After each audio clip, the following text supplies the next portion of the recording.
Been a little quieter for us since the severe storms went through Saturday night. We'll have to keep an eye out for potential for more on the way as we go into late this week. We do have some storm chances on the horizon, so we'll have to monitor for those severe chances. Leading up to that point, though, hazy and warmer weather on the way. So we do look for a break in the clouds and the rain showers. A little heat works back in before those storms return later this week, along with the humidity and the heat building up even more. First up, when it comes to the hazy conditions, unhealthy levels of air quality drifting east, so they're almost out of our area, and we have improvements in air quality now. It's unhealthy for sensitive groups in the spots in orange, so if you're extra sensitive to that smoke in the air, continue to take precautions, but this is a big improvement over where we were earlier on in the night. That said, make sure you're ready for unhealthy levels of air quality at times tomorrow, because as we turn to future track, you can see that haze thickens right back up again by tomorrow morning, and it basically stays at that level through tomorrow. We do see some improvements going into tomorrow night. You can see by Wednesday, much of the hazy conditions off to our west and really not rebounding much. So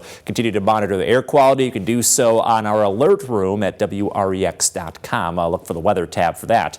So tonight will stay hazy with temperatures right around 60 degrees and some breezy winds. Tomorrow, not quite as breezy, definitely warmer. We're back up to the low 80s. But as you can see, we stay hazy all throughout the day. That wildfire smoke really not going anywhere for about 24 hours.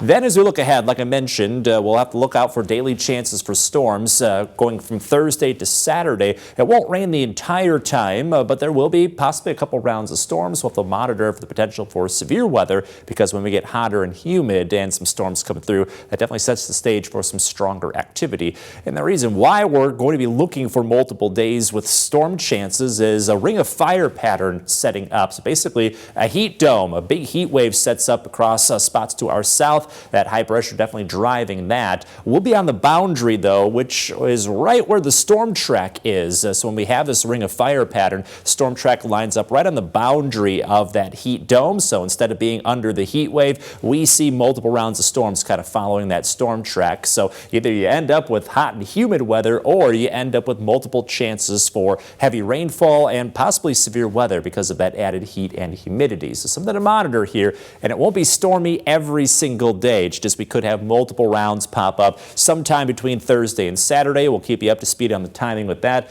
Check out our temperatures. We do get a little hotter. We're near 90 going into the end of the work week before we cool off this weekend. In your most accurate 10-day forecast, the weather does look to stay a little drier into next week, but we don't get rid of the heat.